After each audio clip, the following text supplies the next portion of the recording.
Welcome to exam sir study. This is Shiv Gupta. मैं discuss करने वाला हूं डीएलएड सेकेंड सेमेस्टर का महत्वपूर्ण विषय विज्ञान शिक्षण को। यह वीडियो आपके लिए बहुत महत्वपूर्ण है, इसलिए वीडियो को लास्ट तक अवश्य देखिएगा, क्योंकि यह वीडियो आपको 25 में 25 नवंबर दिलाएगा। क्योंकि इसमें हमने उस क्वेश्चन को रखा है जो हमेशा परीक्षा में पूछे जाते रहे हैं और बहुत इंपॉर्टेंट है।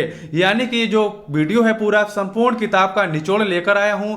बहुत इंपॉर्टेंट जो क्वेश्चन है आपके आने वाले हैं, उन क्वेश्चन को इस वीडियो में रखा गया है। चलते हैं आगे, देख लेते हैं इस वीडियो की जो पीडीएफ है हमारे Telegram group exam sir study में आपको मिल जाएगी। इसके अलावा हमारे अन्य सोशल मीडिया हैंडल्स को आप जुड़ सकते हैं, जिसमें आपको स्टडी से रिलेटेड बहुत सारी जानकारी मिलती रहती है। डीएलएड से जुड़ी महत्वपूर्ण जानकारी तथा डीएलएड के सभी सेमेस्टर की तैयारी करने के लिए एग्जाम सर स्टडी को सब्सक्राइब करें। इसके अलावा आपको बता दें, अगर टेलीग्राम ग्रुप में आप जुड़ना चाहते हैं तो आपको डिस्क्रिप्शन में लिंक मिल जाएगी, और चैनल को सब्सक्राइब करने के बाद बेल आइकन को प्रेस अवश्य करें, जिससे आपको सारे नोटिफिकेशन मिलते रहें। चलेंगे अपने पहले इंपॉर्टेंट क्वेश्चन की तरफ। क्वेश्चन हमारा है आकाश गंगा क्या है। अगर बात करेंगे आकाश गंगा की तो देख लेते हैं, आकाश गंगा जो है, आकाश गंगा असंख्य तारों का विशाल पुंज है। क्या है? असंख्य तारों का, अनंत तारों का विशाल पुंज है, जिनमें अधिकांश तारे आंखों द्वारा दिखाई नहीं पड़ते। रात्रि को स्वच्छ आकाश में एक चमकदार मेहराब अर्च दिखाई पड़ती है। भारत में आकाश गंगा को आकाश गंगा नाम से जानते हैं, यूरोप में किस नाम से जानते हैं? मिल्की वे से। अगर बात करेंगे यूनानी भाषा की तो उसमें हम जानते हैं गैलेक्सी नाम से कहते हैं, यानी कि आकाश गंगा को गैलेक्सी कहते हैं। आकाश गंगा सूर्य से 68% तारे इसी प्रकार के हैं। चलते हैं अगले क्वेश्चन पर। हमारा इंपॉर्टेंट क्वेश्चन अगला भी है, क्योंकि इसके भी क्वेश्चन आते रहे हैं। पृथ्वी ग्रह पर संक्षिप्त टिप्पणी लिखिए, यानी कि जिस ग्रह पर हम लोग रहते हैं अगर उसके बारे में पूछा जाए तो उसके बारे में आपको बताना पड़ जाए तो कैसे बताएंगे? पृथ्वी जो आपकी है किसके मध्य स्थित है? ये हमारी है शुक्र और मंगल के मध्य स्थित है, यानी कि जो ग्रह है शुक्र मंगल उसके मध्य स्थित है। यहाँ मध्य तापमान, ऑक्सीजन और प्रचुर मात्रा में जल की उपस्थिति के कारण पृथ्वी सौर मंडल का अकेला ग्रह है जहां जीवन है। यानी कि हम लोग यहाँ पर किस लिए रह पाते हैं? क्योंकि यहाँ पर ऑक्सीजन उपस्थित है और जल भी उपस्थित है। इसके अलावा जो तापमान है हम लोगों के रहने योग्य है, क्योंकि अगर और ग्रह पे चलो जाओ तापमान बहुत ज़्यादा है, किसी ग्रह पर तो हमेशा बर्फ जमी रहती है। तो ऐसे अगर मतलब यहाँ पर वातावरण रहेगा तो मनुष्य नहीं रह पाएगा, लेकिन पृथ्वी जो है इसके लिए बहुत उपयुक्त है, मनुष्य आराम से यहाँ पर रह सकता है। इसका जो व्यास भैया बात करेंगे तो व्यास कितना है? व्यास इसका है 12,756 किलोमीटर, और सूर्य से औसत दूरी जो कितनी है? 14.96 करोड़ किलोमीटर है। बात करते हैं ये सूर्य की प्रदक्षिणा 365 दिन में पूरी करता है, यानी कि जो सूर्य की परिक्रमा है एक साल में पूरी करता है। इसके ऊपर वायुमंडल का आवरण है। पृथ्वी का एकमात्र उपग्रह जो है भैया क्या है? चंद्रमा है। चंद्रमा इसका उपग्रह है। चलते हैं, चंद्रमा किसकी चक्कर लगाता है? चंद्रमा जो भैया है पृथ्वी के चक्कर लगाता है। जो पृथ्वी है सूर्य के चक्कर लगाती है। चलते हैं अपने अगले क्वेश्चन पर। क्वेश्चन है उल्का और उल्कास्म क्या है। अगर बात करेंगे उल्का उल्कास्म की तो इसके बारे में हम लोग डिटेल में देख लेते हैं। अंतरिक्ष में घूमते धूल और गैस के पिंड जब पृथ्वी के समीप से गुजरते हैं तो पृथ्वी के गुरुत्वाकर्षण के कारण तेजी से पृथ्वी की ओर आते हैं, ठीक है, और पृथ्वी के वायुमंडल में आकर घर्षण से चमकने लगते हैं और पृथ्वी पर पहुंचने से पूर्व ही जलकर राख हो जाते हैं। क्यों राख हो जाते हैं? क्योंकि पृथ्वी पर आते हैं तो एक घर्षण लगता है, घर्षण से एक एनर्जी निकलती है, गर्माहट निकलती है, जिससे ये कण हैं नष्ट हो जाते हैं। इसके अलावा अगर कोई बड़ा भी पिंड आता है वो भी नष्ट हो जाता है, बहुत ज्यादा बड़ा है तभी पृथ्वी पर गिरेगा आके, नहीं तो रास्ते में ही नष्ट हो जाएगा। इन्हें उल्का पिंड कहते हैं। कुछ पिंड वायुमंडल के घर्षण में पूर्णतः जल नहीं पाते और चट्टानों के रूप में पृथ्वी पर आ जा गिरते हैं। यानी कि ऐसे पिंड होते हैं जो बहुत बड़े होते हैं, पूरे नहीं जल पाते हैं, चट्टाने के रूप में नीचे आकर गिर जाते हैं। इन्हें क्या कहते हैं? इन्हें उल्कास्म कहते हैं। इनकी संरचना पृथ्वी के समान है। चलते हैं अपने अगले क्वेश्चन पर, देख लेते हैं हमारा क्वेश्चन क्या है। क्वेश्चन भैया है चंद्रग्रहण का वर्णन करो। अगर बात करेंगे चंद्रग्रहण की तो इसे क्या होता है इसके बारे में जान लेते हैं। पूर्णमासी के दिन जब सूर्य और चंद्रमा के बीच पृथ्वी आ जाती है। क्या होता है? जब सूर्य और चंद्रमा के बीच क्या आ जाती है? पृथ्वी भैया आ जाती है, तब चंद्रग्रहण होता है। बस इतना ही समझ लीजिए, मेन इसकी बात यही है। जब सूर्य और चंद्रमा के बीच पृथ्वी आ जाती है तब हमारा चंद्रग्रहण पड़ता है। चंद्रग्रहण में पृथ्वी की छाया चंद्रमा पर पड़ती है, चंद्रमा बिल्कुल दिखाई नहीं देता। इस स्थिति में पूर्ण चंद्रग्रहण होता है। यदि चंद्रमा और चंद्रमा पृथ्वी की छाया में छुप जाता है।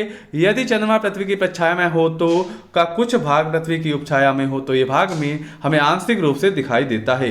इस स्थिति को आंशिक चंद्र ग्रहण कहते हैं। चलते हैं फ्रेंड्स अगले क्वेश्चन पर। अगर हमने चंद्र ग्रहण जान लिया तो हम जान लेते हैं सूर्य ग्रहण के बारे में। देख लेते हैं, ये क्वेश्चन बहुत आते हैं इसलिए ध्यान से देखिएगा फ्रेंड्स। अगर वीडियो अच्छे लगे तो अवश्य लाइक करिए और चैनल को सब्सक्राइब कर लीजिए। देख लेते हैं सूर्य ग्रहण के बारे में। अमावस्या के दिन सूर्य और पृथ्वी के बीच में चंद्रमा आ जाता है। इसमें क्या होता है, सूर्य और पृथ्वी के बीच में चंद्रमा आ जाता है, लेकिन ऊपर जो क्वेश्चन था उसमें स्थिति अलग थी और चंद्रमा की छाया पृथ्वी पर पड़ने लगती है। इस स्थिति में हमें सूर्य का वह भाग दिखाई नहीं पड़ता जो चंद्रमा से ढक जाता है। इस स्थिति को सूर्य ग्रहण कहते हैं। पृथ्वी के जिस क्षेत्र में चंद्रमा सूर्य को पूरी तरह अवरुद्ध कर देता है उस क्षेत्र में पूर्ण सूर्य ग्रहण दिखाई देता है। इस प्रकार वह क्षेत्र जो चंद्रमा के उपछाया में है वह यानी कि वह जहां सूर्य केवल आंशिक रूप से दिखाई देता है ऐसे स्थान पर खंड सूर्य ग्रहण पड़ता है। यदि चंद्रमा की प्रछाया का केवल छोर ही पृथ्वी को छूता है तो वलयाकार सूर्य ग्रहण पड़ता है। चलेंगे फ्रेंड्स अपने अगले क्वेश्चन पर। क्वेश्चन हमारा है इसरो के विषय में बताइए। इसरो के बारे में बहुत अच्छे से जानते होंगे क्योंकि जो इसरो हमारा अंतरिक्ष एजेंसी जो अंतरिक्ष एजेंसी हमारी है जो बहुत प्राउड फील कराता है, जो कि दुनिया के बहुत अच्छे अच्छे वैज्ञानिक हमारे इसरो में रहते हैं, जो बहुत सारे वैज्ञानिक यानी कि जो हैं देशों से टक्कर ले रहे हैं। अगर बात करेंगे इसरो की तो इसके बारे में देख लेते हैं। आज भारत न सिर्फ अपने अंतरिक्ष संबंधी आवश्यकताओं की पूर्ति करने में सक्षम है बल्कि दुनिया के बहुत से देशों को अपनी अंतरिक्ष क्षमता से व्यापारिक और अन्य स्तरों पर सहयोग कर रहा है। यानी जो इसरो है बहुत सारे देशों की सैटेलाइट लॉन्च करता है और वो भी यानी कि ऐसे देश जैसे अमेरिका से भी सैटेलाइट भारत ही लॉन्च करता है। यानी कि यहाँ पर जो सैटेलाइट हैं बहुत कम खर्चे में लॉन्च की जाती हैं। इसरो वर्तमान में ध्रुवीय कृत्रिम उपग्रह प्रक्षेपण वाहन PSLV MGSLV की सहायता से क्रमशः कृत्रिम एवं भूस्वायिक उपग्रह प्रक्षेपित करता है। उपग्रह का मतलब सैटेलाइट हो गया। संस्था ने 1 अक्टूबर 1958 से कार्य करना शुरू किया। तब से आज तक अमेरिकी अंतरिक्ष एजेंसी अन्वेषण के सारे कार्यक्रम नासा द्वारा संचालित किए गए हैं, जिनमें अपोलो चंद्रमा अभियान हो गया, स्काईलैब अंतरिक्ष स्टेशन और बाद में अंतरिक्ष शटल शामिल है। वर्तमान में नासा अंतर्राष्ट्रीय अंतरिक्ष स्टेशन को समर्थन दे रही है और ओरायन बहुउपयोगी कर्मी दल वाहन एवं व्यापारिक कर्मी दल वाहन के निर्माण एवं विकास पर ध्यान केंद्रित कर रही है। संस्था लॉन्च सेवा कार्यक्रम LLCP के लिए जिम्मेदार है, जो लॉन्च कार्यों और नासा के मानव रहित लॉन्चों को उल्टी गिनती पर ध्यान रखता है। चलते हैं अपने अगले क्वेश्चन पर। क्वेश्चन हमारा आ जाएगा भैया, मानव के श्वसन अंग का नामांकित चित्र आपको बनाने का आ जाएगा, इसलिए आप पेंसिल लेकर जाइए, यानी कि पेंसिल रबड़ और कटर लेकर जाइएगा। आपको चित्र बनाने को आ जाएगा तो आपको पेंसिल से ही चित्र बनाना है, क्योंकि पेन से आप गलत कर देंगे और जरूरी है कि आप पेंसिल से चित्र ही बनाएं। देख लेते हैं आपको चित्र कैसा बनाना है। मानव श्वसन का अंग बनाना है, इसकी PDF आपको दे देंगे तो आप टेलीग्राम में PDF मिल जाएगी, जिसको आप ध्यान से देख सकते हैं। आप टेलीग्राम में सर्च करिएगा एग्जाम सर स्टडी, आपको हमारा ग्रुप मिल जाएगा। चलते हैं अपने अगले क्वेश्चन पर। क्वेश्चन हमारा आ जाएगा, जड़ों के मुख्य कार्य क्या है? मक्का, प्याज, सरसों तथा बैंगन में पाई जाने वाली जड़ों के नाम बताइए। ये क्वेश्चन आपका आ चुका है फ्रेंड्स, बहुत आता रहता है, इसलिए ध्यान से देख लीजिएगा। देख लेते हैं, जड़ों का मुख्य कार्य पौधों को जमीन से पानी तथा मजबूती प्रदान करना होता है। मक्का का देख लेते हैं, झगड़ा जड़ यानी कि अपस्थानिक या रेशेदार जड़ होती है। प्याज की क्या होती है? जकड़ा जड़, अपस्थानिक या रेशेदार जड़ हो गई। सरसों में होती है मूसला जड़ और बैंगन में भी होती है क्या? मूसला जड़ होती है। चलेंगे अपने अगले क्वेश्चन पर। क्वेश्चन हमारा है, धारावाही परिनलिका से क्या अभिप्राय है? धारावाही परिनलिका का भी चित्र बनाने को आ जाता है, इसको भी आप बना सकते हैं। यदि किसी कुचालक पदार्थ जैसे कि आपका कुचालक यानी कि जिसमें कुचालक का मतलब है जिसमें आपका करंट प्रवाह ना हो सके। देख लेते हैं, लकड़ी, गत्ता, मोटा कागज या प्लास्टिक की बेलनाकार नलिका के ऊपर तांबे विद्युत रोधी तारों का नलिका की लंबाई पर लपेटा जाए तो आगे देख लेते हैं, बोआ इस प्रबंध को परिनालिका कहते हैं। यानी क्या दिया है? इसमें दिया है जैसे कि आपका लकड़ी हो गया, गत्ता हो गया, मोटा कागज या प्लास्टिक की बेलनाकार नलिका के ऊपर तांबे के विद्युत रोधी तारों को नलिका के लंबाई पर लपेटा जाए तो वह इस प्रबंध को परिनालिका कहते हैं। जैसे कि आप देख सकते हैं ये लपेटा गया है, इसको आप देख सकते हैं। चलते हैं आगे देख लेते हैं, इसके तार के सिरों को शुष्क सेल B कुंजी K हो गया तथा धारा नियंत्रक R हो गया जोड़ देते हैं। यदि इस प्रकार लटकाया जाता है कि ये क्षैतिज तल में घूमने के लिए स्वतंत्र विद्युत, यदि इसे आगे देख लेते हैं, नीचे दिया है, परिनालिका से सेल से विद्युत धारा प्रवाहित करते हैं तो यह उत्तर दक्षिण दिशा में ठहर जाती है। क्योंकि धारा प्रवाहित करने पर प्रणालिका एक क्षण चुंबक के समान व्यवहार करने लगती है, जिसका एक तार उत्तरी ध्रुव तथा दक्षिणी ध्रुव की तरह व्यवहार करता है। यदि प्रणालिका में विद्युत धारा की दिशा बदल लें तो उनके सिरों की ध्रुवता भी बदल जाती है। इसका चित्र आप ध्यान से देख लीजिएगा, आपको परीक्षा में बनाना पड़ सकता है। चलेंगे फ्रेंड्स अपने अगले क्वेश्चन पर। क्वेश्चन हमारा क्या देख लेते हैं। क्वेश्चन है, मनुष्य में कितने प्रकार के दांत पाए जाते हैं, उनके नाम एवं कार्यों को संक्षेप में लिखिए। देख लेते हैं। पहला आपका हो जाएगा, क्या हो जाएगा, कुकुंतक या छेदक दंत। अगर बात करेंगे कितने प्रकार के होते हैं भैया, होते हैं 4 प्रकार के। ये दांत कैसे होते हैं, धारदार होते हैं। इनकी संख्या कितनी होती है, 4 होती है। ये भोजन को छोटे छोटे टुकड़ों में विभाजित करते हैं। चलेंगे अपने अगले क्वेश्चन पर। क्वेश्चन हमारा है, ज्वालामुखी क्या है, इसके प्रकार का उल्लेख करना है। बात करेंगे अगर ज्वालामुखी को, ये क्वेश्चन बहुत बार आ चुका है आपका, ध्यान से देख लीजिएगा। भूगोल विशेषज्ञ ने ज्वालामुखी के विभिन्न परिभाषाएं दी हैं। एक भूगोलवेत्ता के अनुसार ज्वालामुखी लगभग शंक्वाकार पर्वत है जो भूगर्भ से नली के द्वारा उष्ण वाष्प, गैसों, लावा तथा अन्य चट्टानी पदार्थों का प्रवाह धरातल पर लाता है। देख लेते हैं कैडनर के अनुसार क्या दिया है। ज्वालामुखी एक सपाट संकुर है जो एक नली के द्वारा पृथ्वी की गहराई से संबंधित होता है। यह भूगर्भ से गैसें, ठोस तथा जलते हुए पदार्थों को बाहर निकालने में विकास कार्य संपन्न करता है। देख लेते हैं दूसरे विद्वान के अनुसार दिया कि एक अन्य विद्वान के अनुसार भूपटल को फाड़कर धुआं, राख, बाष्प एवं गैसों के बाहर निकालने की क्रिया को ज्वालामुखी कहते हैं। देख लेते हैं इसके प्रकार कौन कौन से होते हैं। ज्वालामुखी प्रकार देख लेते हैं। प्रकार दिए हैं, आपका होता है सक्रिय ज्वालामुखी, यानी कि जो कभी भी जलने लगता है, निकलने लगता है उसके अंदर से लार्वा। इस प्रकार के ज्वालामुखी में प्रायः विस्फोट तथा उद्वेदन होता ही रहता है। इनका मुख हमेशा खुला रहता है, यानी कि इसमें लार्वा हमेशा निकलता ही रहता है और समय समय पर लावा, धुआं तथा अन्य पदार्थ बाहर निकलते हैं और शंकु का निर्माण होता रहता है। चलेंगे अपने अगले ऑप्शन पर। इसका ऑप्शन सेकंड है प्रसुप्त ज्वालामुखी, यानी कि प्रसुप्त ज्वालामुखी की अगर बात करेंगे तो इस प्रकार के ज्वालामुखी में दीर्घ काल से विस्फोट नहीं हुआ होता है, किंतु इसकी संभावनाएं बनी रहती हैं। ये जब कभी अचानक क्रियाशील हो जाते हैं तो धन जन की अपार क्षति होती है। इसके मुख से गैसें तथा वाष्प। हमारा अगला पॉइंट हो जाएगा, इस प्रकार के ज्वालामुखी में विस्फोट प्रायः बंद हो जाते हैं और भविष्य में भी कोई विस्फोट होने की संभावना नहीं होती। इसका मुख मिट्टी, लावा आदि पदार्थों से बंद हो जाता है और मुख का गहरा क्षेत्र कालांतर में झील के रूप में बदल जाता है। चलते हैं आगे, देख लेते हैं। अगला हमारा क्वेश्चन हो जाएगा, अम्ल, क्षार व लवण को समझाइए। अगर बात करेंगे अम्ल की, यानी कि अम्ल की बात करते हैं तो एसिड की अगर बात करेंगे तो आर्यनियस के अनुसार, आयन सिद्धांत के अनुसार अम्ल वे पदार्थ हैं जो जलीय विलयन में हाइड्रोजन आयन H पॉजिटिव देते हैं तथा हाइड्रोजन आयन के अतिरिक्त और कोई धन आयन नहीं देते हैं।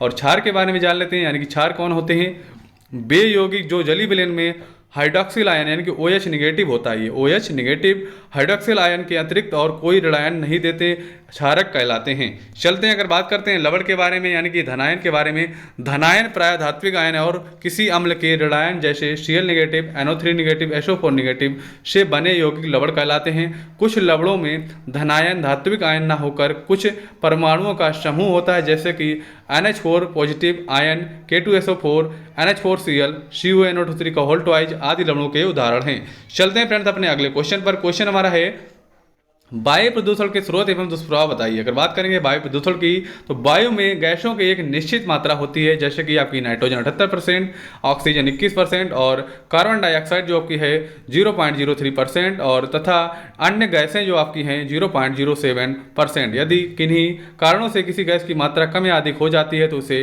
वायु प्रदूषण कहते हैं।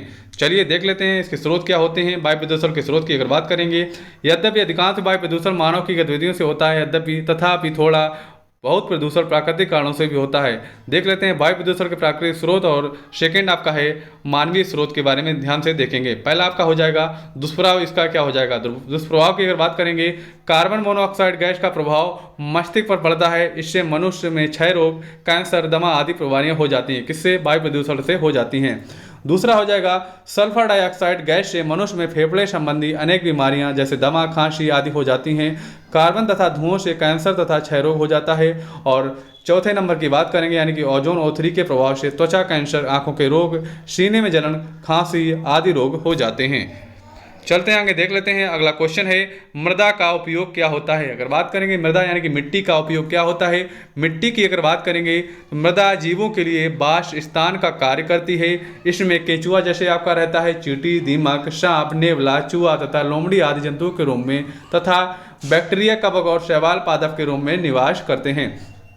भोजन के विभिन्न पोषक पदार्थ जैसे कार्बोहाइड्रेट, प्रोटीन, वसा, विटामिन, खनिज लवण तथा जल पेड़ पौधों को मृदा से ही प्राप्त होते हैं। मृदा का उपयोग भवन निर्माण एवं बर्तन निर्माण में भी किया जाता है। इससे स्पष्ट है कि मृदा महत्वपूर्ण प्राकृतिक संपदा है। आपको पता है मिट्टी से ईंट बनाई जाती है, ईंट से हम लोग भवन और घरों का निर्माण भी करते हैं। मृदा यानी कि मिट्टी के प्रकार के बारे में देख लेते हैं। इसका क्वेश्चन बहुत इंपॉर्टेंट है। मिट्टी के प्रकार आपके हमेशा आए हुए हैं, इसको ध्यान से देख लीजिएगा। अगर बात करेंगे मिट्टी के प्रकार की तो आपकी एक इसमें होती है बलुई मिट्टी, यानी कि बलुई मिट्टी के बारे में देख लेते हैं। इस मिट्टी के कणों का आकार जो है अधिक होने के कारण इनमें पानी रोकने की क्षमता कम होती है तथा इसके कणों के बीच में वायु अधिक होती है। इस मिट्टी में पोषक तत्व नहीं पाए जाते हैं, यानी कि इसमें पोषक तत्व हैं बहुत कम पाए जाते हैं। बात करेंगे चिकनी मिट्टी की तो चिकनी मिट्टी में क्या होता है, चिकनी मिट्टी के कण बारीक होते हैं। इस मिट्टी में सबसे कम छिद्र के कारण पानी का अवशोषण अधिक परंतु धीरे धीरे होता है, अतः पानी की अधिकता के कारण यह मिट्टी कम उपयोगी होती है। चलते हैं अपने अगले क्वेश्चन नहीं अगले ऑप्शन पर। ऑप्शन इसका पॉइंट दिया है दोमट मिट्टी। दोमट मिट्टी की अगर बात करेंगे तो बालू, चिकनी मिट्टी तथा गाद के मिश्रण को दोमट मिट्टी कहते हैं। चलते हैं अपने अगले पॉइंट पर। अगला पॉइंट इसका दिया है कि यह मिट्टी नदियों द्वारा निक्षेपित महीन गाद से निर्मित होती है। बात करेंगे अगर काली मिट्टी की तो देख लेते हैं। काली मिट्टी इससे पहले आ चुका है तो देख लेते हैं। ये ज्वालामुखी शैलों से बनी मिट्टी होती है। यह नमी को लंबे समय तक संजोए रखती है। भारत में यह महाराष्ट्र, मध्य प्रदेश और गुजरात के कुछ भागों में मिलती है। यह मिट्टी कपास, गेहूं आदि की फसल उगाने के लिए सर्वाधिक उपयुक्त है। चलेंगे नंबर 6 पर। 6 हमारा हो जाएगा लाल मिट्टी की। अगर बात करेंगे आग्नेय शैलों से बनी ये भारतीय प्रायद्वीपों के दक्षिणी और पूर्वी भागों के उष्ण शुष्क भागों में पाई जाती है। मिट्टी कम उपजाऊ है परंतु उर्वरकों की सहायता से इसमें फसलें उगाई जा सकती हैं। नंबर 7 में देख लेंगे लैटेराइट मिट्टी के बारे में देख लेते हैं। पश्चिमी घाट, नागपुर के पठार और उत्तरी पूर्वी राज्यों के कुछ भागों में, पहाड़ी प्रदेशों में गर्म जलवायु और वर्षा की अधिकता वाले क्षेत्रों में पाई जाती है। भारी वर्षा के कारण मिट्टी को ऊपरी सतह के पोषक तत्व धुलकर बह जाते हैं, अतः ये कम उपजाऊ होती है। चलते आगे देख लेते हैं अगला क्या दिया है। पर्वतीय मिट्टी। आगे देखते हैं पर्वतीय मिट्टी के बारे में। हिमालय के पर्वतीय प्रदेशों में मिट्टी का आवरण बहुत पतला है जबकि घाटियों में ये अधिक गहरा है। बलुई दोमट मिट्टी के बारे में जान लेते हैं। बलुई तथा दोमट मिट्टी जो है का सम्मिश्रण है। इसमें रेत की मात्रा 60% 80% तक होती है तथा शेष चिकनी मिट्टी होती है। आलू और मूंगफली की उपज के लिए मिट्टी उपयुक्त है। चलते हैं अपने नेक्स्ट पर। नेक्स्ट हमारा है पथरीली मिट्टी। यह मिट्टी प्रायः पहाड़ी प्रदेशों में पाई जाती है। इस मिट्टी में चिकनी मिट्टी के साथ साथ कंकड़ पत्थर भी मिले रहते हैं। चलते हैं देख लेते हैं फसलों के प्रकार की। अगर बात करेंगे तो फसलों के प्रकार कौन कौन से होते हैं। रबी होती है, खरीफ होती है, जायद होती है, यानी कि 3 प्रकार की फसलें होती हैं। इसके बारे में हम लोग डिटेल में जान लेते हैं। रबी के बारे में अगर बात करेंगे तो रबी की फसलें जैसे आपकी हो जाएगी। रबी की फसल के अंतर्गत आपका गेहूँ आता है, जौ, चना, मटर, मसूर, सरसों, बरसी, मेथी और आलू हैं। ये फसलें कब बोई जाती हैं, ये अक्टूबर से दिसंबर तक बोई जाती हैं। चलते हैं खरीफ की फसलों की अगर बात करेंगे तो खरीफ की हो जाएंगी मक्का हो जाएगी, आपकी ज्वार हो जाएगी, बाजरा हो जाएगी, मूंग और ग्वार, अरहर, लोबिया, ढैंचा, सोयाबीन, धान, मूंगफली, कपास और जूट जो आपके हैं खरीफ के अंतर्गत आते हैं। खरीफ की फसलें जून जुलाई में बोई जाती हैं। चलते हैं जायद फसलें के बारे में। गर्मी के दिनों में जून तक खरबूज, तरबूज, ककड़ी, लौकी, करेला आदि फसलों की खेती की जाती है। इन फसलों को जायद फसल कहते हैं। चलते हैं अपने नेक्स्ट क्वेश्चन पर। क्वेश्चन हमारा है सिंचाई की प्रमुख विधियां बताइए। अगर बात करेंगे सिंचाई की प्रमुख विधियां की फ्रेंड्स, हम कुछ वीडियो जल्दी पढ़ा रहे हैं क्योंकि पेपर आपका कल ही लगा हुआ है और आपके पास समय नहीं है। इसके अलावा हमें आपके लिए दूसरा भी वीडियो लाना है और आपको जल्दी पढ़ के जाना है, यानी कि आपके पास भी समय नहीं है। देख लेते हैं। आपका पहला हो जाएगा प्रवाह विधि, दूसरा हो जाएगा क्यारी विधि और तीसरा हो जाएगा कुंड विधि और आपका इसमें यानी कि सिंचाई की प्रमुख विधियां हो जाएंगी। और चौथा हो जाएगा द्रोणी एवं बलय विधि और पांचवा है छिड़काव विधि, बार्डर विधि और ड्रिप विधि। अब देख लेते हैं हल के बारे में। देख लेते हैं देसी हल का वर्णन करना आपको। अगर बात करेंगे देसी हल के बारे में देख लेते हैं। यह साधारण किस्म का हल होता है। यह भूमि में 7 सेंटीमीटर से लेकर 10 सेंटीमीटर तक गहराई तक मिट्टी कुदेरता है तथा 5 सेंटीमीटर से 7 सेंटीमीटर तक चौड़ा मुंह बनाता है। इसके निम्नलिखित भाग होते हैं, देख लेते हैं। पहला भाग दिया है इसमें हरीश, परोद या पाथा, फाल, वज्र, फरी, फल, हत्ती या मुठिया, पचारस या फफाना और हरित, गोखल, नेतक और छड़ ये हो जाएंगे। अब देख लेते हैं कीटनाशक का जनजीवन पर क्या प्रभाव पड़ता है, यानी कि जो कीटनाशक हैं यानी कीटनाशक जो दवाइयां हैं हम लोगों पर क्या प्रभाव पड़ रहा है। आज गंभीर समस्या कीटनाशकों के जनजीवन पर पड़ने वाले घातक प्रभाव की है। कीटनाशकों के प्रभाव से हर वर्ष लाखों लोग बीमार पड़ते हैं, जिनमें से अधिकतर मौत के शिकार हो जाते हैं। अशिक्षा, सुरक्षित उपकरणों के अभाव तथा कीटनाशकों के विषाक्तता के कारण छिड़काव करने वाले किसान मजदूर कैंसर, अंधेपन, अर्थराइटिस, उल्टी, दमा, श्वास, ट्यूमर आदि बीमारियों से ग्रस्त पाए जा गए हैं। इन रसायनों के प्रयोग से भूमिगत जल प्रदूषित होने, भूमि में नाइट्रीकरण की प्रक्रिया क्रमशः मंद पड़ने से उपजाऊ मिट्टी के रेतीले या अम्लीय में बदल जाने, प्रकृति में स्वतः चलने वाली जैविक नियंत्रण प्रक्रिया नष्ट होने आदि के संकट से उपस्थित ही है। उपाचरित बीजों को खाने से तमाम दुर्लभ प्रजाति के पक्षी भी समाप्त हुए हैं। देख लेते हैं आगे। अलक्ष्य कीटों जैसी मधुमक्खियों आदि के लिए भी इनसे खतरा उत्पन्न हुआ है। मृदा अपरदन की अगर बात करेंगे तो देख लेते हैं। मृदा अपरदन को मृदा के एक स्थान से दूसरे स्थान तक पहुंचने अथवा मूल स्थान से हट जाने को मृदा अपरदन कहते हैं। ये तेज आंधी, तूफान एवं वर्षा के जल द्वारा होता है, यानी कि मिट्टी के जो कटाव होता है इसे हम मृदा अपरदन कहते हैं। देख लेते हैं मृदा अपरदन के कटाव के कारण क्या क्या हो सकते हैं। आपका भूमि का ढाल हो जाएगा, वर्षा की अधिकता हो जाएगी, तीव्र हवाएं हो जाएंगी, वनों की कमी हो जाएगी। यानी कि वन तो इसका मेन कारण है, क्योंकि अगर वन नहीं होंगे तो मिट्टी का कटाव वैसे भी ज़्यादा होगा। पेड़ पौधे इसमें सहायक देते हैं, लेकिन पेड़ पौधों की कमी के कारण मिट्टी का कटाव होता रहता है। उत्तोलक के प्रकार आपके बहुत इंपॉर्टेंट है, इसको आप ध्यान से देखिएगा, क्योंकि उत्तोलक आपकी सभी परीक्षा में ये प्रश्न आया हुआ है, पूछ दिया जाएगा इसमें कौन सा उत्तोलक है या इस उत्तोलक का उदाहरण बताइए, तो आपको बताना पड़ जाता है। तो देख लेते हैं उत्तोलक के बारे में। उत्तोलक के प्रकार आलम्ब, भार तथा आयश की स्थिति विभिन्न होने पर उत्तोलक 3 प्रकार के होते हैं। प्रथम प्रकार का उत्तोलक के बारे में जान लेते हैं। इस प्रकार के उत्तोलक में आलम्ब बीच में होता है, इसके एक ओर भार तथा दूसरी ओर आलम्ब होता है। जैसे कि आपका क्या हो जाएगा, कैंची आ जाएगा। अगर बहुविकल्प में क्वेश्चन आपका आएगा कैंची जो आपकी है कौन सा उत्तोलक है, आपके ऑप्शन दे दिए जाएंगे प्रथम, द्वितीय, तृतीय, इनमें से कोई नहीं, तो आपको बताना पड़ जाएगा। तो आप क्या बताएंगे, तो आप बता देंगे प्रथम का है। इसी में आता है आपका तराजू, हैंडपंप, शीशा, ढेकुली, कलम तथा नल की टोटी आदि इसमें आ जाता है। चलते अपने द्वितीय प्रकार के उत्तोलक के बारे में जान लेते हैं। द्वितीय प्रकार के उत्तोलक क्या हो जाएगा। इस प्रकार के उत्तोलक के बीच में भार के एक और बल तथा दूसरी ओर आलंब होता है। जैसे कि आपका एक सरौता हो जाएगा भैया, नींबू का रस हो जाएगा, नहीं नींबू का रस निकालने का यंत्र हो जाएगा, ट्राली हो जाएगा, बॉक्स का ढक्कन हो जाएगा, किवाड़ हो जाएगा, स्क्रू ड्राइवर हो जाएगा। ये सारे आपके हो जाएंगे द्वितीय प्रकार के उत्तोलक हो जाएंगे। चलेंगे देख लेते हैं तृतीय प्रकार के उत्तोलक कौन कौन से होते हैं। इस प्रकार के उत्तोलक में एक सिरे पर आलम्ब तथा दूसरे सिरे पर भार होता है और बीच में बल लगाया जाता है। उदाहरण के लिए आपका हो जाएगा जैसे चिमटा, हल, चाकू, फावड़ा, ये हमारे हो जाएंगे तृतीय प्रकार के उत्तोलक। चलते हैं आगे देख लेते हैं। अगला हमारा क्वेश्चन है स्रोत के आधार पर प्रोटीन कितने प्रकार की होती है। अगर बात करेंगे प्रोटीन की तो ये होती है भैया 2 प्रकार की होती है स्रोत के आधार पर। जैसे कि हो जाएगी जंतु प्रोटीन और दूसरी हो जाएगी वनस्पति प्रोटीन। जंतु प्रोटीन होती है आपकी दूध, मांस, मछली, अंडा आदि से प्राप्त प्रोटीन होती है। अगर वनस्पति प्रोटीन की बात करेंगे तो वनस्पति जो प्रोटीन आपकी है दालें, सेम, सोयाबीन, फलियां तथा गिरीदार फल से प्राप्त प्रोटीन। 1 ग्राम प्रोटीन के जारड़ से लगभग 4.3 कैलोरी ऊर्जा प्राप्त होती है। चलते हैं अपने अगले क्वेश्चन को देख लेते हैं। क्वेश्चन हमारा है जल एवं वसा में घुलनशील विटामिन कौन कौन से हैं। विलेयता के आधार पर इनको निम्नलिखित वर्गों में रखा गया है। जल में घुलनशील जो आपके कौन कौन से हो जाएंगे, आपका होता है बी और सी। वसा में घुलनशील कौन से होते हैं, विटामिन ए, डी, ई, के। और जल में घुलनशील होते हैं बी, सी और बाकी बचे आपके होते हैं वसा में घुलनशील। चलिए देख लेते हैं विटामिन के मुख्य स्रोत कौन कौन से होते हैं। विटामिन अनाज, हरी सब्जियां, दालें, दूध, घी, पनीर, मांस, छिलकेदार फल, अंकुरित बीजों में प्रचुर मात्रा में पाए जाते हैं। अब सारी विटामिन के बारे में हम देख लेते हैं किस विटामिन की कमी से कौन सा रोग हो जाता है। चलिए देख लेते हैं। दिया हुआ है ए, बी, सी, डी, ई के प्राप्त स्रोत एवं उनकी कमी से रोग कौन कौन से होते हैं। विटामिन ई के बारे में देख लेते हैं। विटामिन ए जो है, ए आंखें, बाल तथा त्वचा को स्वस्थ रखता है। अगर विटामिन ए आपके पास अच्छी है तो आपके बाल अच्छे रहेंगे, आंखें और त्वचा आपकी अच्छी रहेगी। विटामिन ए किससे मिलती है? पालक से मिलती है, गाजर से मिलती है, आम, मक्खन, मछली का तेल, टमाटर, पीले नारंगी फल आदि में पाया जाता है। इसकी कमी से भैया आपका हो जाता है रतौंधी रोग। कौन सा रोग? रतौंधी रोग। चलते हैं अगले पर। अगला हमारा है विटामिन बी। ये विटामिन पानी में घुलनशील है, ठीक है, जैसा कि आपको ऊपर बता चुके हैं। इसकी कमी से शरीर में बेरी नामक रोग हो जाता है। इसका शरीर में संचय नहीं हो सकता।